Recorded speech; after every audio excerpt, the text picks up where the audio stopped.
खुलुमबाय बेयो बड'लेण्ड इंखं टेलिभिजन दिनै 10 आगस्ट 2025 समबारखालि सानसेनि बरादखौ नोंथांमोननि खाथियाव लाबोदों आं सदानन्द दैमारिया।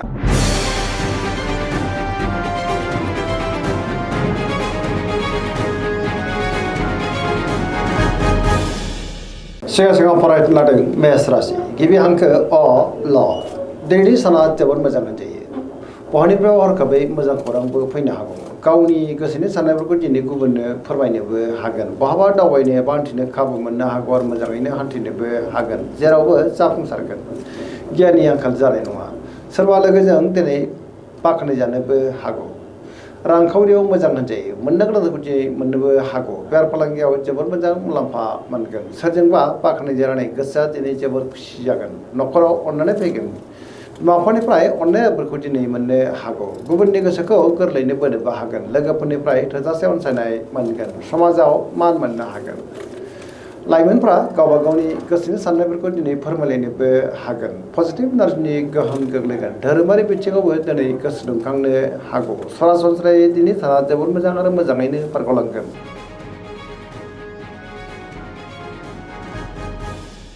वृष राशि गिबि हांखो इ उ ब दिनैनि साना मोजां आरो गाज्रिनि गेजेरजोंनो बाबेनलांनो हागौ। गोसोआव दिनै गोनो गोथो साननायबो फैनो हागौ। गावनि गोसोनि साननायफोरखौ गुबुननो फोरमायनो गोब्राब जागोन। माबा मोनसे जेंनाजों दिनै मोगा मोगि जानांनोबो हागौ। सुथुरनि गाज्रि नोजोर थानोबो हागौ। गोसोखौ दिनै जोबोद उसुखुथु मोनगोन। रांखावरियाव बारा मोजां नङा। नाङा फाङा खरसाया दिनै बांनोबो हागौ। बेफार फालांगियावबो बारा मोजां नङा होनजायो। न'खराव बिसि फिसायनि गेजेराव अननानै फैगोन। बिदा फंबायनिफ्राय हेफाजाबखौ मोननो हागौ। सोरजोंबा नाथाय रायखोमा जानोबो हागौ। देहाया मोजाङैनो थागोन। अब्लाबो नाथाय जानाय लोंनायाव सांग्रां जानांगोन। नेगेटिभ इनार्जिनि गोहोमबो गोग्लैनो हागौ। मोनफ्रोमबो बिथिङावनो दिनै सांग्रां जानाया गाहाम।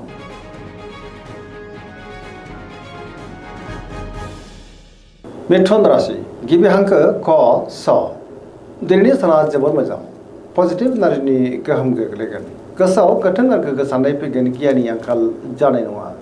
सोरजोंबा बाख्नायजानोबो हागौ। बहाबा हान्थियोब्ला दिनै जोबोद मोजां आरो मोजाङैनो हान्थिनोबो हागोन। गोसोनि साननायफ्रा मोगथाङाव जाफुंनोबो हागौ। रांखावरियाव मोजां होनजायो। मोननो गोनांखौ दिनै मोननोबो हागौ। बेफार फालांगियाव मोजां मुलाम्फा मोननोबो हागोन। गुबुनजों दिनै मोजां सोमोन्दो लाखिनो रोंगोन। सोरजोंबा बाख्नायजानो हागौ। गुबुननि थाखाय दिनै गोबां मोजां खामानि मावनानै होनोबो हागोन। लाइमोनफोरनि गोसोआ दिनै जोबोर खुसि जागोन आरो गावबा गावनि गोसोनि साननायफोरखौ फोरमायलायनोबो हागोन। धोरोमारि बिथिङावबो गोसो दुंखांनो हागौ। सरासनस्रायै दिनै साना जोबोर मोजां आरो मोजाङैनो बारग'लांगोन।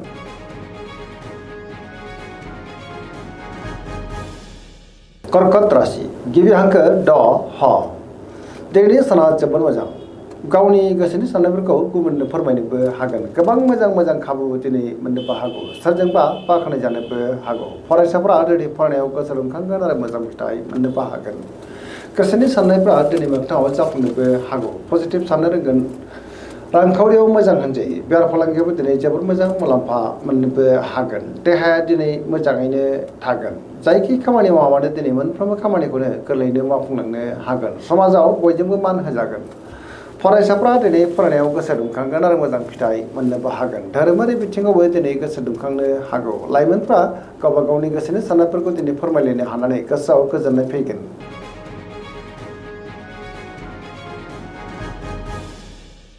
सिंह राशि गिबि हांखो म थ दिनैनि साना मोजां आरो गाज्रिनि गेजेरजोंनो बाबेनलांनो हागौ। गावनि गोसोनि साननायफोरखौ दिनै गुबुननो फोरमायनो गोब्राब जागोन। गोसोआव गोनो गोथो साननाय फैनोबो हागौ। बहाबा हान्थिब्ला दिनै लामा सामायाव सांग्रां जानांगोन। रांखावरियाव मोजां होनजायो। बेफार फालांगियावबो मोजां। मोननो गोनांखौबो दिनै मोननो हागौ। गुबुननि थाखाय दिनै गोबां मोजां खामानि मावनानै होनो हागोन। अब्लाबो नाथाय नेगेटिभ इनार्जिनि गोहोमबो गोग्लैनो हागौ। गुबुननि थाखाय नाङा फाङा जेंनायाव गोग्लैनांनोबो हागौ। देहाया दिनै बारा मोजां थानाय नङा। गोबां रोखोमनि देहायारि जेंनाजों मोगा मोगि जानांनोबो हागौ। जानाय लोंनायाव दिनै सांग्रां जानांगोन। सोरजोंबा एना एनिबो जानो हागौ। गोसोनि साननायफ्रा गोरोबलायाबो जानो हागौ।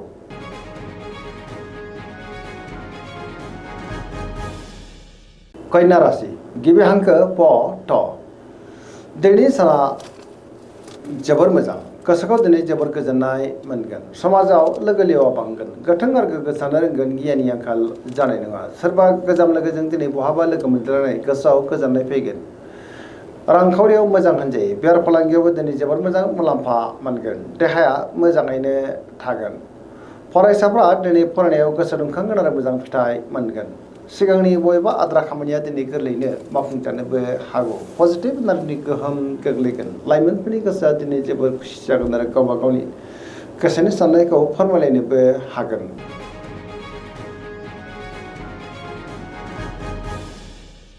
तुला राशि गिबि हांखो र ट दिनैनि साना मोजां आरो गाज्रिनि गेजेरजोंनो बाबेलांनो हागौ गोबां रोखोमनि जेंना जेंगोनाजों मोगा मोगि जानोबो हागौ बहाबा हान्थिनो बा दावबायनो खाबु मोननोबो हागौ गोसोनि साननायफ्रा नाथाय अब्लाबो टेबार नांगोन मावनो हानाय खामानिखौ मावफुंनायाव माबा मोनसे जेंना फैनोबो हागौ देहाया दिनै बारा मोजां थानाय नङा गोबां रोखोमनि देहायारि जेंनाजों मोगा मोगि जानांनोबो हागौ न'खराव बिसि फिसायनि गेजेराव एना एनि जानोबो हागौ समाजाव मान मोनगोन बेफार फालांगियाव मोजां होनजायो रांखावरियाव मोजां अब्लाबो नाथाय खरसाया बांनोबो हागौ गुबुननि गोसोखौ बोनो गोब्राब जागोन लोगोफोरनिफ्राय हेफाजाब लानांनो हागौ सेंग्रा सिख्लाफोरनि गोसोआ दिनै जोबोर उसुखुथु जागोन गावबा गावनि गोसोनि साननायखौबो फोरमायलायनो गोब्राब जानोबो हागौ आरो नेगेटिभ एनार्जिनि गोहोमबो गोग्लैनो हागौ मोनफ्रोमबो बिथिङावनो दिनै सांग्रां जानाया गाहाम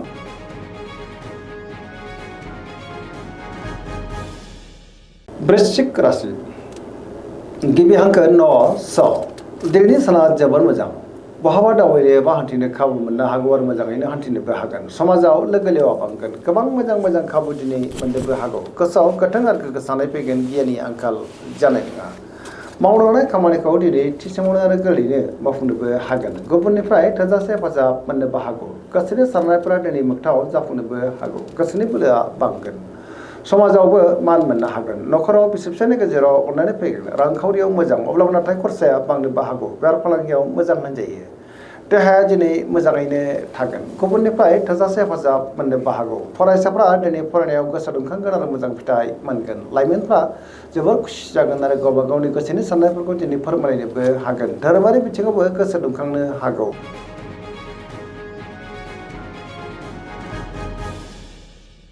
धनु राशि गिबि हांखो ध फ भ दिनैनि साना जोबोर मोजां गोसोखौ दिनै जोबोर गोजोननाय मोनगोन सोरजोंबा बाख्नाय जानोबो हागौ गोबां मोजां खाबुबो दिनै मोननो हागौ बहाबा दावबायनो एबा हान्थिनो खाबु मोनगोन आरो मोजाङैनो हान्थिनोबो हागोन रांखावरियाव मोजां होनजायो बेफार फालांगियावबो मोजां देहाया दिनै मोजाङैनो थागोन अब्लाबो नाथाय जानाय लोंनायाव सांग्रां जानांगोन सिगांनि बबेबा आद्रा खामानिया दिनै गोरलैयैनो मावफुंजानोबो हागौ सुथुरखौ गोरलैयैनो फेजेननोबो हागोन सरासनस्रायै दिनै साना जोबोर मोजां आरो मोजाङैनो बारग'लांगोन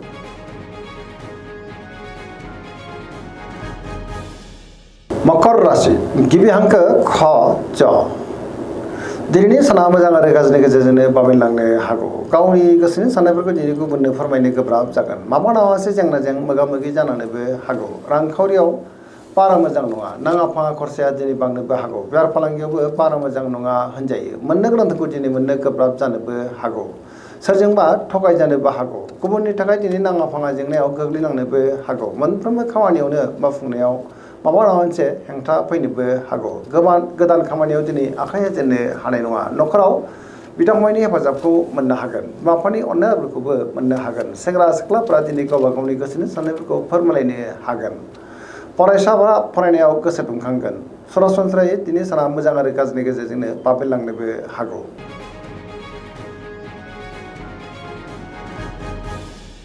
कुम्भ राशि गिबि हांखो ग स दिनैनि साना जोबोर मोजां गोबां मोजां खाबु दिनै मोननो हागौ समाजाव लोगो लेवा बांगोन बहाबा हान्थिनो एबा दावबायनो खाबु मोननो हागौ आरो मोजाङैनो हान्थिनोबो हागोन गावनि गोसोनि साननायफोरखौ लाइमोनफ्रा दिनै फोरमायलायनोबो हागोन समाजाव मान मोननो हागोन गुबुनजों दिनै मोजां सोमोन्दो लाखिनोबो रोंगोन मोनफ्रोमबो खामानियावनो दिनै जाफुंसारनो हागौ रांखावरियाव मोजां होनजायो बेफार फालांगियावबो मोजां गुबुननि थाखाय दिनै गोबां मोजां खामानि मावनानै होनोबो हागोन न'खराव बिसि फिसायनि गेजेराव अननानै फैगोन बिदा फंबायनिफ्राय हेफाजाबखौ मोननो हागोन बहाबा दावबायनो एबा हान्थिनो खाबु मोनगोन आरो मोजाङैनो हान्थिनोबो हागोन पजिटिभ एनार्जिनि गोहोम गोग्लैगोन सरासनस्रायै दिनै साना जोबोद मोजां आरो मोजाङैनो बारग'लांगोन